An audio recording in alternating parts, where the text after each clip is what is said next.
There are three kinds. There are three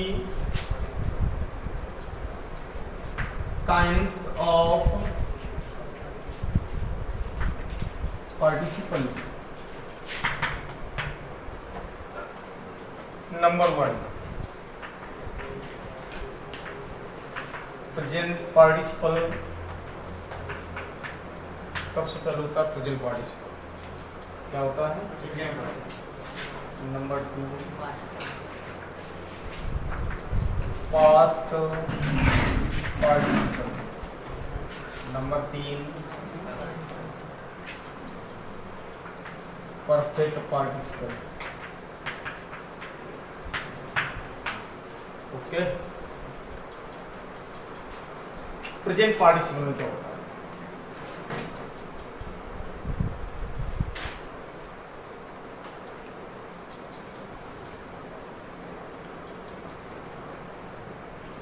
ING,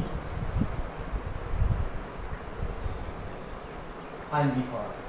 क्या होता है? आईएनजी फॉर्म होता है क्रिया में. मेन और की फर्स्ट फॉर्म. जो पास्ट पार्टिसिपल होता है उसमें बीइंग जुड़ता है. क्या जुड़ता है? बीइंग या हैविंग बीन. और इसमें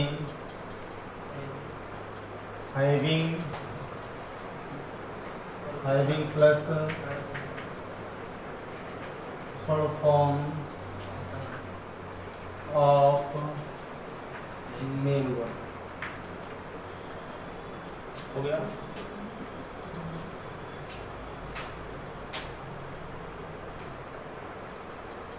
एक प्रेजेंट पार्टिसिपल और जीरन में एक अंतर होता है. क्या अंतर होता है? There is a difference between present participle and gerund. Gerund is used as subject. मतलब अथवा gerund works as noun in the sentence. And participle मतलब present participle works as adjective, विशेषण के रूप में काम करता है. जब हम जीरन बनाते हैं, मान लीजिए as gerund,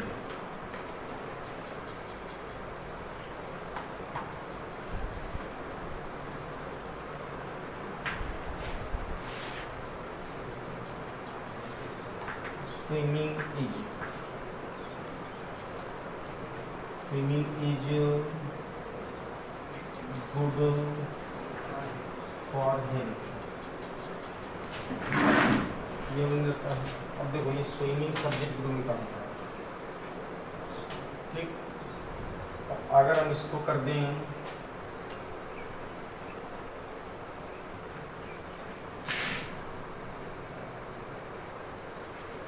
swimming in the river, नदी में तैरते हुए. पार्टिसिपल क्योंकि नदी में तैरते हुए उसकी विशेषता है. समझ में आई बात? अब तैरना कार्य है. जो कार्य है तो नाउन का काम करेगा. Swimming in the river, he drown, डूब गया. समझ में आई बात? ये पार्टिसिपल. जब ये पार्टिसिपल काम करेगा तो उसके बाद कोई न कोई ऐसा नाउन होगा जिसको विशेषता व्यक्त करेगा. जैसे सिटिंग इन द रूम, जैसे सीइंग द लायन. ठीक है ना? सीइंग द लायन, शेर को देखकर. तो ये पार्टिसिपल हो गया. अब एक तो आइए प्रेजेंट पार्टिसिपल में आइए. आपको डेफिनेशन लिखवाई गई थी. सबसे पहले पार्टिसिपल क्या होता है, कैसे हम पार्टिसिपल में कन्वर्ट करते हैं, कैसे कंबाइन करते हैं. तो पहले पूरे पार्टिसिपल को, पार्टिसिपल के रूप में उसी वाक्य की क्रिया को बदला जाता है जो कार्य पहले किया जाता है. पार्टिसिपल में पहले किए गए कार्य की क्रिया से संबंध होता है, या पार्टिसिपल का पहले किए गए कार्य की क्रिया से संबंध, अर्थात पार्टिसिपल के रूप में उसी वाक्य की क्रिया को बदला जाता है जो कार्य पहले किया जाता है। समझ में आई बात? आप हमेशा याद रखेंगे, चाहे कार्य 2 हो चाहे 200 हो, सबसे पहले आपको ये ध्यान देना है कि सबसे पहले कार्य कौन सा होगा, और जो कार्य सबसे पहले होगा उसी वाक्य की क्रिया को आप पार्टिसिपल में बदल सकते हैं, अन्यथा नहीं बदल सकते। ठीक, पार्टिसिपल में पहले पीछे किए जाने का भाव प्रकट होता है, अर्थात पार्टिसिपल में ये प्रकट होता है कि एक कार्य हुआ और उसी के समान भाव में उसके पीछे दूसरा कार्य हुआ। समझ में आई बात? ये उसका सिद्धांत होता है। अब आइए प्रेजेंट पार्टिसिपल। प्रेजेंट पार्टिसिपल की डिफिनेशन क्या होती है?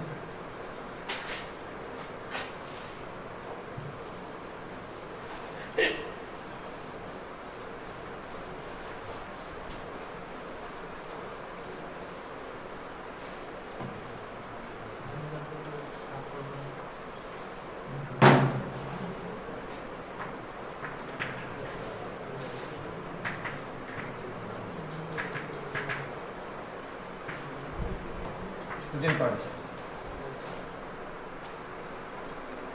जब दिए गए वाक्यों के कर्ता समान हो,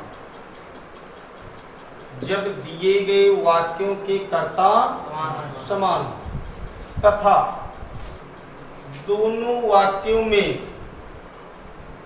किए गए कार्यों के बीच समय का अंतर बहुत कम हो, अर्थात न कि वहां पर हम प्रेजेंट पार्टिसिपल का प्रयोग करते हैं।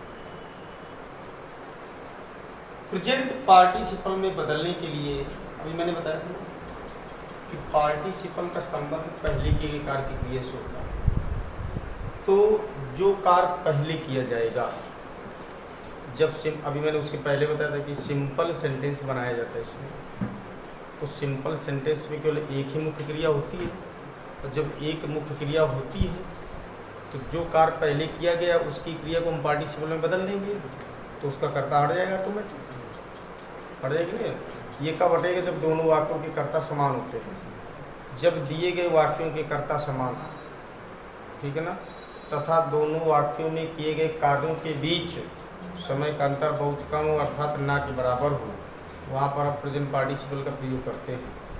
पार्टिसिपल प्रेजेंट पार्टिसिपल में बदलने के लिए पहले किए गए कार्य के कर्ता को हटाते हैं तथा क्रिया को फर्स्ट फॉर्म में बदलकर उसमें आईएनजी का प्रयोग करते हैं। आई बस समझ में?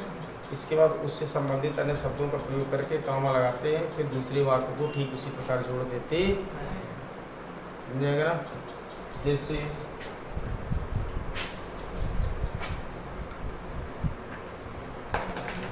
ही saw the lion, और he ran away, he saw the lion, उसने शेर को देखा और भाग गया। पहले कौन सा कार्य हुआ? देखने और भागने के बीच में कितना अंतर है? ना। जैसे देखा तुरंत भगा, जिसने देखा है वही तो भगा है। इसी वजह से जो कार्य पहले किया तो उसकी क्रिया को पार्टिसिपल में बदलेंगे, इसको हटाएंगे, क्योंकि ये कार्य तो कर ही रहा है, कर रहा है कि नहीं कर रहा। इसको जब प्रेजेंट पार्टिसिपल बदलेंगे तो इसकी क्रिया को फर्स्ट फॉर्म बदलकर इसमें एनजी जोड़ेंगे तो क्या हो जाएगा? डालेंगे कंबाइंड, क्या डालेंगे? कंबाइंड, सीइंग हो जाएगा, सीइंग द कॉमा, ये चश्मा लेकर हो जाएगा, ही रैन अवे। एक पार्टिसिपल का दूसरा सिद्धांत होता है जब किए गए एक कार्य का दूसरे से उद्देश्य प्रकट हो, जब किए गए एक कार्य से या एक कार्य का दूसरे से क्या प्रकट हो? उद्देश्य। जैसे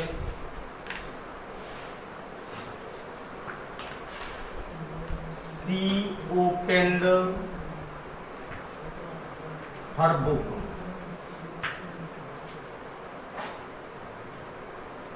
She began to read. उसने अपनी पुस्तक खोली, वो पढ़ने लगी। अब पुस्तक खोलने का उद्देश्य यही तो है, जब किए गए एक कार्य का दूसरे से उद्देश्य हो तो भी प्रेजेंट पार्टिसिपल ही होगा। जबकि ये क्या महसूस हो रहा है कि ये कार्य पुस्तक खोलने का कार्य पूर्ण रूप से हुआ है, तभी ये हुआ है। वैसे तो परफेक्ट पार्टिसिपल जाना चाहिए, परंतु जब एक कार्य का दूसरे से उद्देश्य प्रकट हो रहा हो तो प्रेजेंट पार्टिसिपल सबसे बेटर माना जाता है। भाई पुस्तक खोलेंगे तो क्या करेगी, पढ़ेगी, उसको फाड़ के फेंकेगी। पुस्तक खोलने का उद्देश्य होता है। आई बात समझ में? तो जो हम कंबाइन करेंगे क्या हो जाएगा, opening her book, comma she began to do, बन जाएगा तो प्रेजेंट पार्टिसिपल। इसी में क्या रूल होता है कि यदि पहले किए गए कार्य की क्रिया बी के रूप में हो, ये जानते हो, बी क्रिया के 5 रूप होते हैं, is, am, are, was, will, shall भी होता है। समझ आएगी इसको, कोई दिक्कत?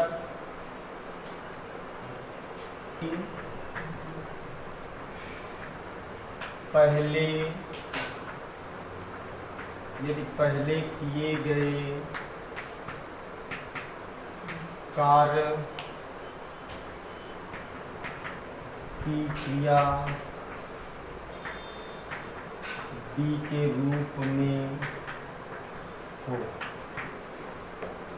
मतलब be is, am, are, was, ठीक। जैसे कि he was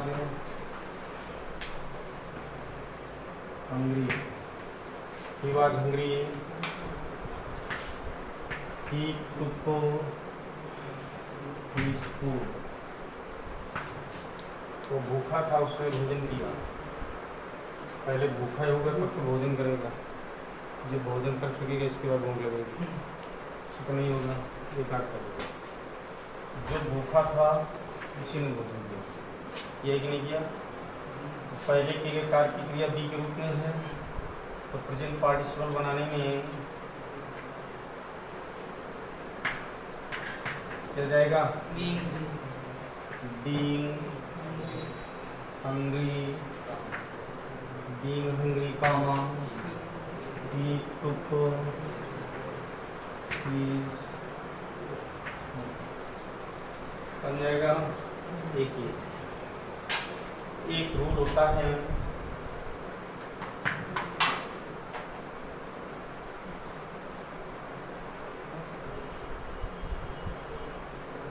होता है, जब दिए गए वाक्यों के कर्ता समान हो, ठीक, तथा एक कार्य के जारी रहने,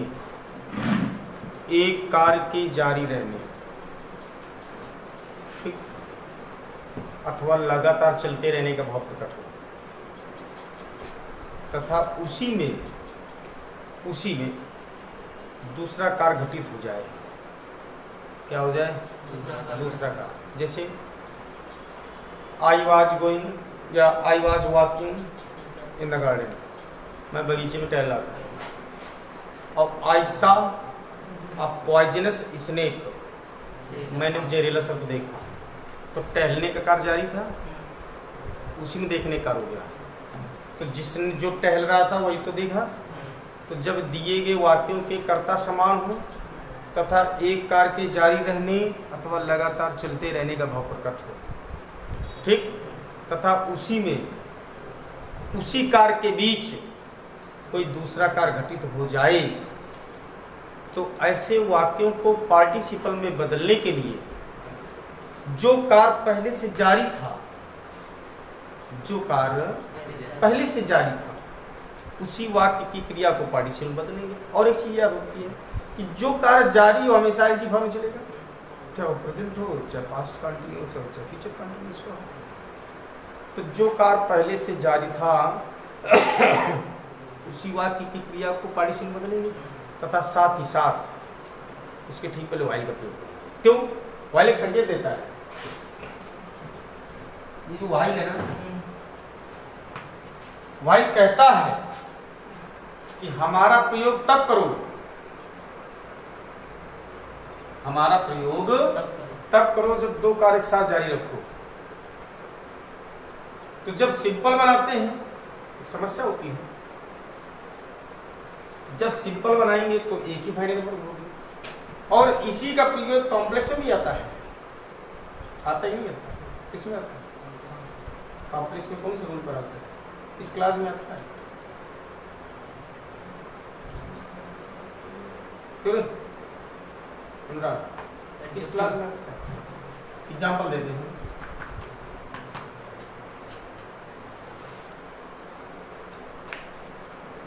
I was walking in the garden. I saw a poisonous snake. मैं बगीचे में टहल रहा था, मैंने जहरीला सर्प देखा। ये कार्य पहले से जारी था कि नहीं था? नहीं था क्या? उसी में वो तो नहीं हुआ। और पार्टिसिपल से संबंध हमारा किस वाक्य की क्रिया से होता है? पहले के कार्य की क्रिया से होता है। अर्थात पार्टिसिपल के रूप में उसी वाक्य की क्रिया को बदला जाता है जो कार्य सबसे पहले होता है। कौन सा कार्य पहले चल रहा था? पहले। इसी वाक्य की क्रिया को पार्टिसिपल में बदलेंगे। और जब ये पहले से जारी था और इसी के बीच हो गए तो दो कार्य एक साथ हो गए कि नहीं हो गए? हो गए। तो जो कार्य पहले से जारी था उसी वाक्य की क्रिया को पार्टिसिपल में बदलेंगे, तो साथ ही साथ वही लगाएंगे, क्योंकि वाइल एक संकेत होता है कि जब दो कार्य एक साथ जारी रहते हैं। तो कंबाइन जब करेंगे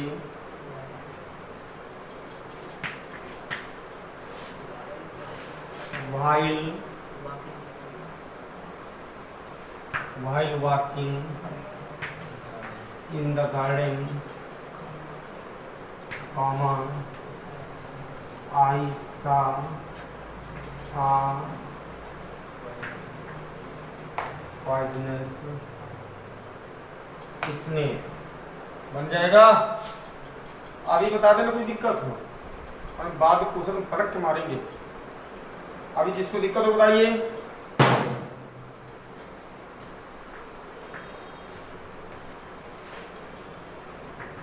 perfect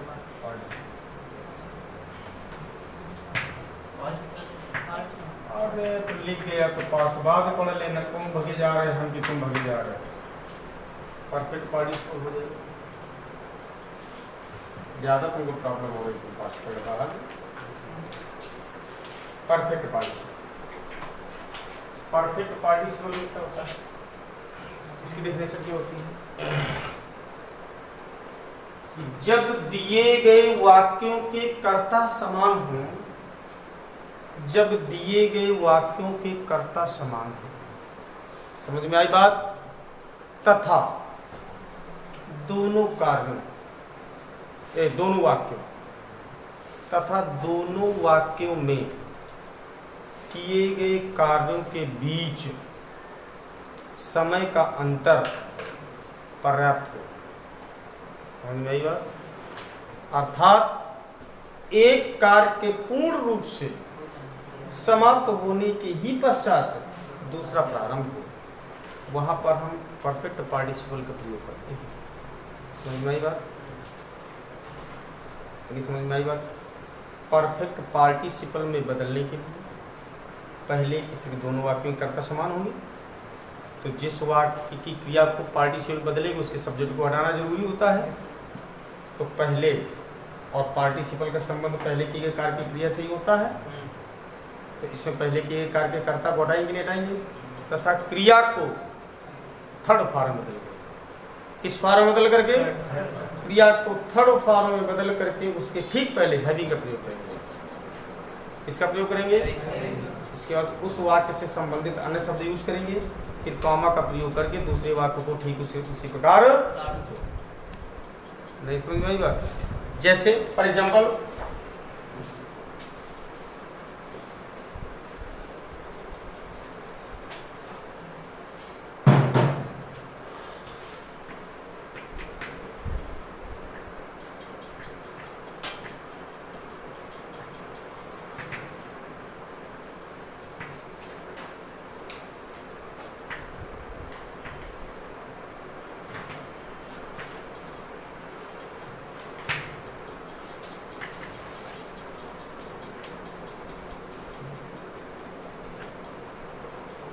He took his food, उसने अपना भोजन किया। He went to school। अब देखिए भोजन करने का कोई उद्देश्य तो नहीं होता कि स्कूल ही जाएगा, ये तो कोई उद्देश्य ना हो। जब ये कार, अब ऐसा तो नहीं कि भोजन ले भी ना पाया हो कि स्कूल पहले चला गया, तो स्कूल गया है। जब ये कार पूर्ण रूप से हुआ तभी तो हुआ है। परफेक्ट पार्टिसिपल बना तुम्हारा। परफेक्ट पार्टिसिपल में क्या करते हैं? पार्टिसिपल का संबंध हमारा किस वाक्य की क्रिया से होता है? ये करता हटेगा, इस क्रिया को थर्ड फॉर्म बदलिए, टेकन हो जाएगा। इसके पहले किसका प्रयोग करेंगे? कंबाइन करेंगे, क्या हो जाएगा? Having taken his food, comma he went to school बन जाएगा। इसको बना लेंगे।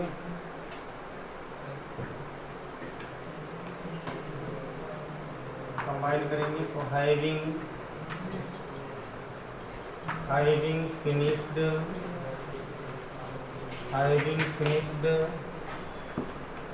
his work, comma he went his home बन जाएगा। ये परफेक्ट पार्टिसिपल कर पाएंगे। दूसरा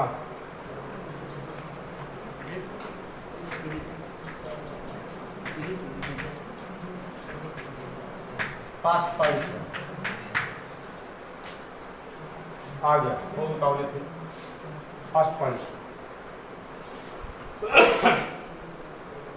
इसमें भी वही होता है कि जब दिए गए वाक्यों के कर्ता समान हो, थोड़ा थोड़ा अंतर होता है कि जब दिए गए वाक्यों के कर्ता समान हों, समझ में आई बात? जब दिए गए वाक्यों के कर्ता समान हों तथा पहले किए गए कार्य की क्रिया पैसिव वॉइस में इसमें हो, तो वहां पर हम पास्ट पार्टिसिपल का प्रयोग करते हैं। पास्ट पार्टिसिपल में बदलने के लिए हम बीइंग प्लस थर्ड फॉर्म का भी प्रयोग करते हैं और having been plus third form का भी प्रयोग करते हैं। मोस्टली कब करते हैं? जैसे पैसिव वॉइस बनाते हैं तो पैसिव वॉइस सिंपल सेंटेंसेस की बनती है, जिसमें is am are was were के साथ थर्ड फॉर्म लगाते हैं और has been have been had been के साथ भी थर्ड फॉर्म लगाते हैं। तो जब हम is am are was were के साथ थर्ड फॉर्म बनाते हैं तो is am are was were के लिए हम बीइंग भी लगा सकते हैं, हैविंग बीन भी लगा सकते हैं, परंतु has been have been had been के लिए केवल हैविंग बीन का ही प्रयोग कर सकते हैं। समझ में आई बात? जैसे example, Ramesh was beaten by his father. He began to weep. Ramesh अपने पिता के द्वारा माँ पीटा गया और रोने लगा। जिससे पीटा गया वो रोने लगा। रमेश को पीटा गया तो रमेश का रोएगा। पहले पीटा गया है तभी रोएगा। तो जो कार्य पहले किया गया वो पैसिव में नहीं देखो पैसिव। तो ऐसे वाक्यों को हम पास्ट पार्टिसिपल में बदलते हैं। समझ में आई बात की नहीं है? जब दिए गए वाक्यों के कर्ता समान हो तथा पहले के गए कार्य की क्रिया पैसिव वॉइस में हो तो वहाँ पर हम सिंपल सेंटेंस बनाने में पास्ट पार्टिसिपल का प्रयोग करेंगे। पास्ट पार्टिसिपल में बदलने के लिए हम इसमें केवल बीइंग का भी प्रयोग कर सकते हैं और हैविंग बीइंग का भी प्रयोग दोनों कर सकते हैं। तो हम कंबाइन करेंगे तो चाहे बीइंग कर दें या हैविंग बीन, ठीक, बीटन,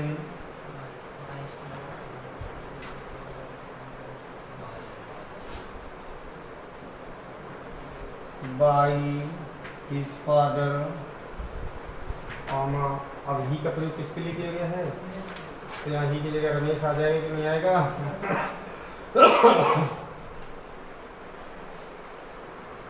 began to read। समझ में आई? अगला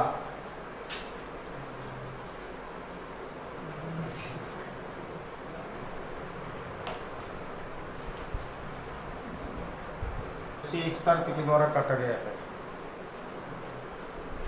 वही हैंडेड बेहोश हो गया। जिसे काटा गया वही तो बेहोश होगा। तो वो है भी लगा कंबाइन करेंगे क्या हो जाएगा?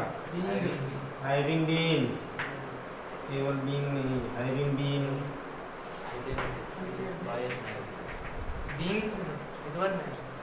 अच्छा ये बीन नहीं चलेगा। Having been beaten by a snake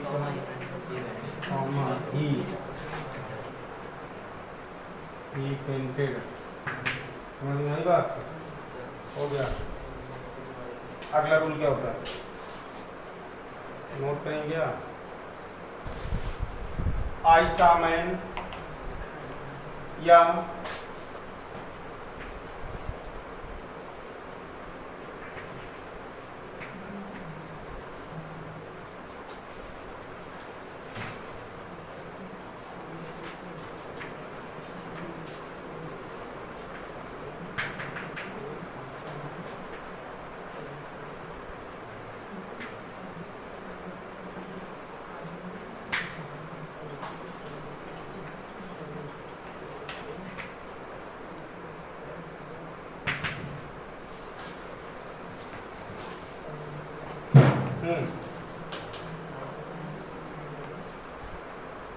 army fox एक भूखी लोमड़ी ने 7 संबंधित ग्रेप्स अंगूरों के कुछ बच्चे देखे। नहीं समझ आ रहा क्या? और दे वर हैंगिंग लटक रहे थे। कहाँ लटक हुआ है? एक बेल से लटक रहे थे। इसको अगर डब्लू बना दे तो खराब हो जाता है। यही बात वी आई एन वे वाई मैंने बेल होता है। मैंने एक व्यक्ति को देखा, ही वाज कैरिंग, वो लिए जा रहा था दीपक लैंटर कुछ भी हो नहीं जाएंगे अपने हाथ में। परिभाषा में definition,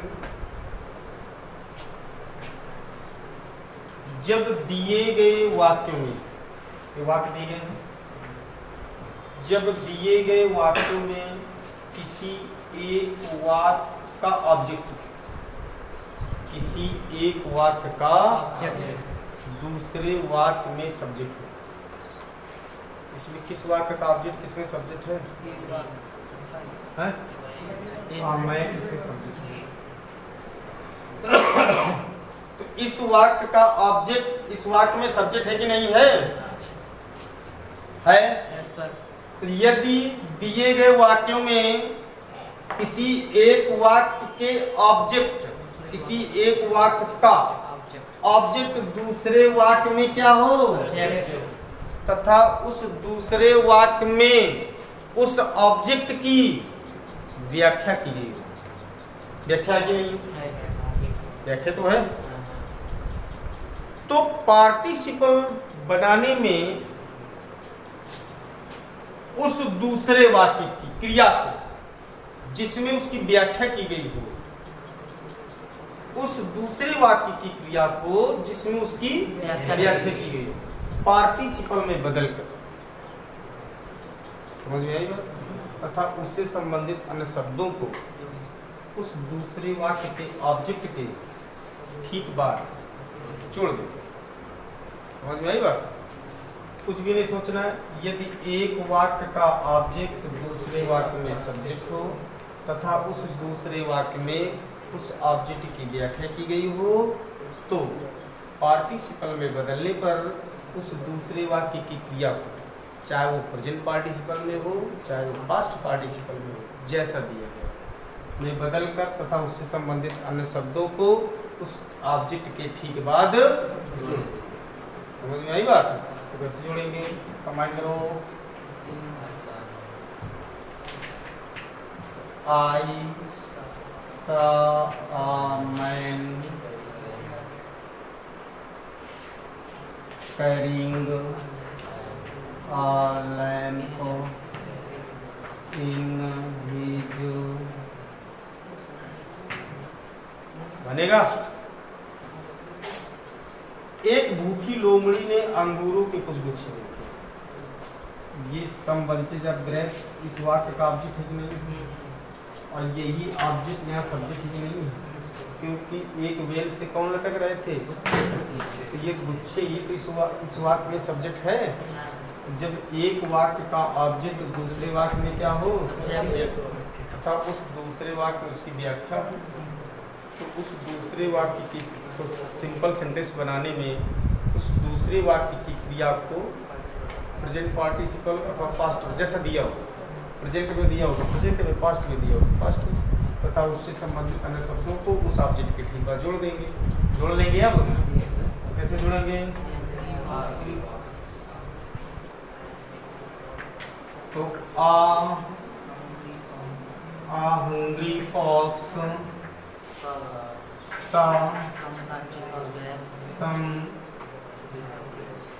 some bunches of grapes hanging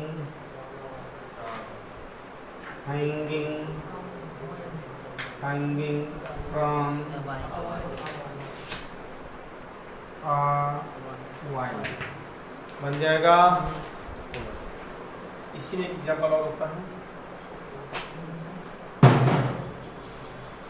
साफ करें इसको, नोट कर लो, इसको नोट कर लो।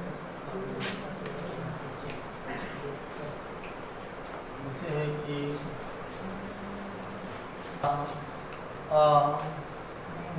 डेड बॉडी, ठीक, it was covered with a white sheet.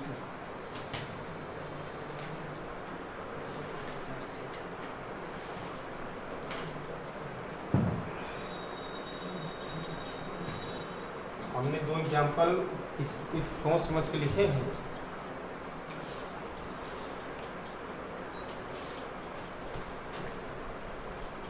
इसे है माई फादर। इसी की पहले भी आपको क्लास में बताया गया होगा कि एडजेक्टिव जो होता है दो प्रकार से होता है। एक होता है एडजेक्टिव, एक होता है एडजेक्टिव फ्रेज। क्या होता है? Phrase.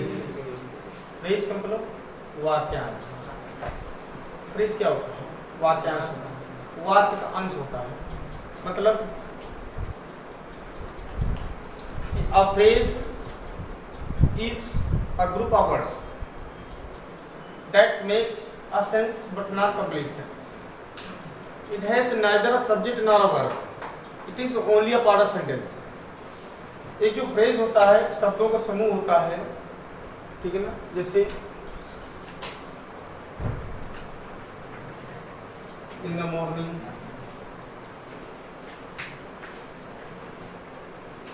Under the tree,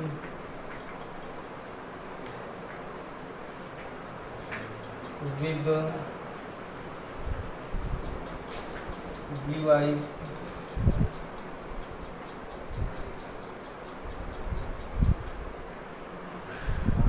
from morning to evening. अरे तमाम फेज होते हैं, मतलब पूरी जगह से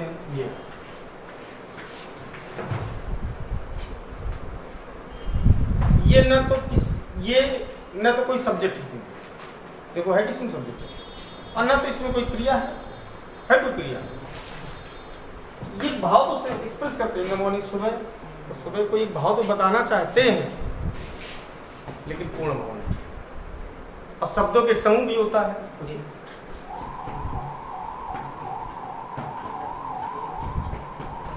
शब्दों का समूह, परंतु एक जो फ्रेज होता है वो पूरे वाक्य का सेंस एक्सप्रेस करवा देता है अपने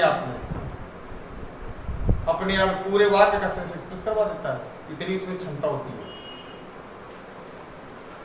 तो जब एडजेक्टिवल फ्रेज होता है, इसमें एडजेक्टिवल फ्रेज है, तो जो एडजेक्टिवल फ्रेज हो, मतलब फ्रेज समझिए, तो जिसकी विशेषता व्यक्त की जाती है उसके बाद जोड़ा जाता है। जैसे देखिए, he saw a dead body, उसने मृत शरीर देखा, it was covered with a white sheet, एक सफेद चादर से ढका हुआ था। ये ऑब्जेक्ट है ना, ये ऑब्जेक्ट, इसमें सब्जेक्ट बना हुआ है कि नहीं बना हुआ? तो जब एक वाक्य का ऑब्जेक्ट दूसरे में सब्जेक्ट हो, तब उस दूसरे वाक्य में उस ऑब्जेक्ट की व्याख्या की गई हो, ये व्याख्या ही तो है। अब देखिए, जो व्याख्या, अरे व्याख्या का मतलब विशेषता होता है, तो ये जो व्याख्या है ये एक शब्द में तो नहीं है, किसमें है? फ्रेज में। तो जिसकी व्याख्या की जा रही है उसके बाद जोड़ देंगे कि नहीं जोड़ देंगे? इसके पहले भी मैंने यही बताया था। तो he saw a dead body, ठीक, covered with a white sheet, हो गया। अब देखिए, आई साइस ने, मैंने एक सर्प देखा, इट वाज किल, ये मरा हुआ था। मरा हुआ किसकी विशेषता है? एक शब्द में विशेषता, यहाँ फ्रेज में थी, तो जब फ्रेज में थी तो जिसकी विशेषता व्यक्त की गई थी उसके बाद आया, और जब विशेषता एक शब्द में हो तो जिसकी विशेषता व्यक्त की जाए उसके पहले। समझ में आई बात? तो कैसे लिखेंगे? आई सा किल्ड स्नेक। समझ में आई बात कि नहीं आई? फ्रेज की बात, फ्रेज बाद में चलता है, एक शब्द पहले चलता है, जिसकी विशेषता व्यक्त की जाएगी। My father told me story, मेरे पिताजी ने मुझे कहानी सुनाई। इट वॉज इंटरेस्टिंग, ये मनोरंजक थी। तो मनोरंजक किसकी विशेषता है? स्टोरी। तो है कि नहीं? ये ऑब्जेक्ट यहाँ सब्जेक्ट बना हुआ है, और इसकी व्याख्या क्या है? इंटरेस्टिंग। इंटरेस्टिंग होने किसकी व्याख्या है? एक शब्द में है कि नहीं है? तो स्टोरी पहले आ जाएगा, जब स्टोरी पहले आ जाएगा तो एक वायन हो जाएगा। क्यों हो जाएगा? क्यों वायन हो जाएगा? क्योंकि आई वावेल है। समझ में आई बात? हो गया, खत्म। एक्सरसाइज करिए।